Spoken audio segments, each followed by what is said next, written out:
अनायरा अभी तक ऑफिस में बैठी पुराने कॉन्ट्रैक्ट की फाइल पढ़ रही थी। शायद उसमें से कोई उसके साथ काम करने के लिए रेडी हो जाए। वहीं मयंक भी उसके साथ था। वह अनायरा को इतना परेशान नहीं देख सकता और उसे ऐसे प्रॉब्लम में छोड़कर भी नहीं गया। मयंक ने देखा अनायरा लगातार लैपटॉप पर काम कर रही है। उसने आज कुछ खाया पिया भी नहीं था। सुबह सिर्फ वह हल्का नाश्ता करके आई थी। उसके बाद यह सब हो गया। मयंक ने उसे बहुत कहा खाने के लिए, फिर भी ना ही उसने लंच किया और ना ही डिनर। मयंक ने अनायरा को देखा, फिर कहा, बॉस एक बात कहूं आपसे, आप बुरा तो नहीं मानेगी? अनायरा जो कंसंट्रेट के साथ काम कर रही थी, उसने मयंक की बात से अपने काम छोड़ उसकी ओर देखकर बिना भाव से कहा, क्या बात है मयंक, आपको मिस्टर डेविड की ऑफर के बारे में सोचना चाहिए। जानता हूं आप शादी जैसे रिश्ते में बिलीव नहीं करती, पर अभी हमारे पास उसके अलावा कोई रास्ता नहीं है। मास, मैंने आपको शुरू से देखा है, आप कभी किसी भी सिचुएशन में हार नहीं मानती, पर आज सब कुछ अलग है। अभी भी हमारे लॉस की वैल्यू बढ़ती जा रही है। ऐसे में अगर हमने मिस्टर डेविड की ऑफर को एक्सेप्ट किया और आपने मिस्टर सिंघानिया से शादी की, तो शादी से आपको फायदा भी हो सकता है। शादी के बाद अक्षत सर आपके कंपनी में इन्वेस्ट भी कर सकते हैं और मिस्टर डेविड से भी आपको फायदा होगा। मुझे पता है आपको मेरी बात पर गुस्सा जरूर आएगा, पर अभी हमारे पास कोई और रास्ता नहीं है। आप एक बार इस बात के बारे में जरूर सोचिए। इतना बोलकर मयंक वहां से तेजी से बाहर चला गया, क्योंकि उसे पता था अगर वह थोड़ी देर और रुका तो अनायरा उस पर गुस्सा करेगी। वही अनायरा मयंक की बात से गहरी सोच में डूब चुकी थी, क्योंकि मयंक ने जो भी कहा वह सब सच था। उसके पास उस ऑफर को एक्सेप्ट करने के अलावा कोई रास्ता नहीं है। वह सोच ही रही थी कि उसका फोन रिंग हुआ। उसने फोन पर शो हो रहे नाम को देखा तो उसे फिर से गुस्सा आया। उसे लगा उसके पापा फिर से शादी की बात के लिए कॉल कर रहे हैं, पर उसने जैसे ही कॉल रिसीव किया तो सामने से ऐसा कुछ कहा जिसे सुनकर अनायरा के पैरों तले जमीन खिसक गई। उसके हाथ पैर ठंडे पड़ गए। उसके हाथ से फोन गिर गया और वह तेजी से बाहर भागी।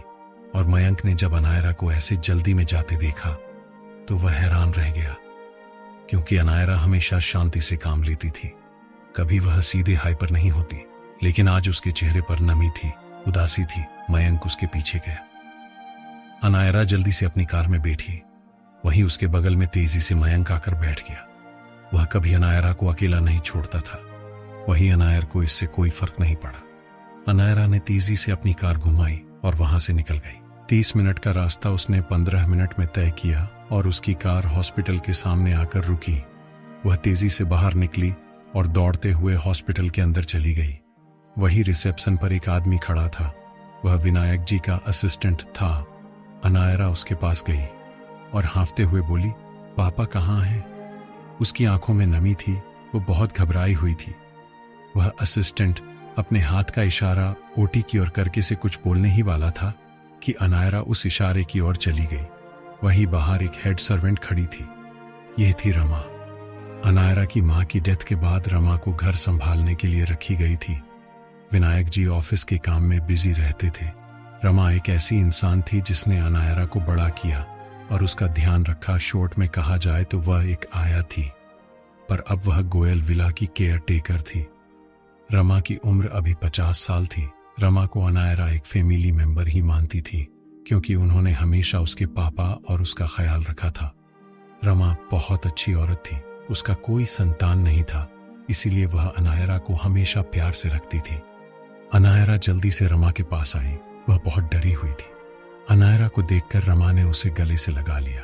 अनायरा, जिसको आंखों में अभी तक आंसू नहीं थे, वह खुद मजबूत किए हुए थी। उसका दिल जोरों से धड़क रहा था। रमा ने कहा, अनु बेबी, बड़े साहब को हार्ट अटैक आया है। वह तो अच्छा हुआ कि मेन मेंशन में ही थी, सर्वेंट क्वार्टर में नहीं गई। बड़े साहब के साथ उसका असिस्टेंट भी था। हमने मिलकर उसे यहां लाया। अनायरा रमा से अलग हुई और ओटी के बाहर से अंदर देखने की कोशिश की, पर अंदर कुछ नहीं दिखा। थोड़ी देर में डॉक्टर बाहर आया। वह डॉक्टर अनायरा के फैमिली डॉक्टर थे। वह उसे अच्छे से जानते थे।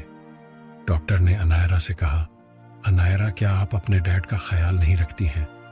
वह बहुत दिनों से स्ट्रेस में होंगे, जिसकी वजह से उसे हार्ट अटैक आया। मैं तो कहूँगा उसे जितना हो सके खुश रखने की कोशिश कीजिए। ये दूसरी बार है, अगली बार ऐसा हुआ तो। ये सुनकर अनायरा को मजबूत होकर खड़ी थी। वह अंदर से पूरी की पूरी टूट गई, पर अभी तक उसने अपने आंखों में आंसू नहीं आने दिए। शायद वह एक मर्द जितनी स्ट्रांग थी, जिसके आंखों में कभी आंसू नहीं आते थे, लेकिन अंदर ही अंदर हमेशा टूट जाती थी, पर किसी को जताती नहीं थी और दिखाती भी नहीं थी।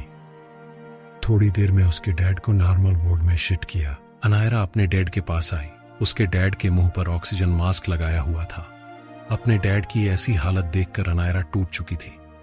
वह अपने डैड के पास चेयर लेकर बैठ गई और उसके हाथों को अपने हाथ में लेकर बोली, डैड, आप अपना ख्याल क्यों नहीं रखते? आप जानते हैं ना, अगर आपको कुछ हो गया तो मैं जी नहीं पाऊंगी। आपके सिवा इस दुनिया में मेरा कौन है? जो थे उन्हें भी उस भगवान ने छीन लिया। सिर्फ आप ही हैं जिसे मैं अपना कह सकती हूं। प्लीज डैड, मुझे डराए मत।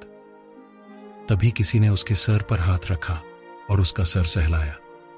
अनायरा ने पीछे मुड़कर देखा तो वहां विशाल जी खड़े थे। विशाल जी ने अनायरा के सर पर हाथ रखा और सहलाया। सामने विशाल जी को देखकर अनायरा टूट गई और खड़ी होकर उसके गले लग गई। विशाल जी हमेशा विनायक जी से मिलने आते थे, इसलिए अनायरा विशाल जी को बचपन से जानती थी। विशाल जी उसे एक बेटी की तरह प्यार करते थे, इसलिए अनायरा उसके सामने जब वह उसकी बात नहीं मानते थे तब अपने डैड की शिकायत करती थी। विशाल जी ने उसके सर को सहलाते हुए कहा, बेटा, ऐसे कमजोर नहीं पड़ते। अगर विनायक ने तुम्हारी ऐसी हालत देखी तो क्या उसे अच्छा लगेगा? अनायरा उससे अलग हुई। उसकी आंखें लाल थीं, पर उसने अभी तक अपनी आंखों में आंसू नहीं आने दिया था। यह बात विशाल जी जानते थे कि अनायरा हमेशा एक लड़के की तरह रही थी, जो अपने दिल में हमेशा सारे राज, सारी बातें दबाकर रखती थी। कभी वह अपने चेहरे पर कोई भी एक्सप्रेशन या भाव नहीं आने देती थी।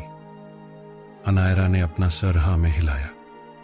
विशाल जी ने उस वीआईपी वार्ड के सोफे पर अनायरा को बिठाया और खुद उसके पास बैठ गए और कहा, विनायक को हमेशा तेरी फिक्र रहती है। क्या कोई ऐसी बात है जिससे वह हमेशा परेशान रहता है? तुम्हें कुछ पता है? अनायरा ने अपना सर ना में हिलाया। उसकी नजरें अभी भी अपने डैड के ऊपर ही थी।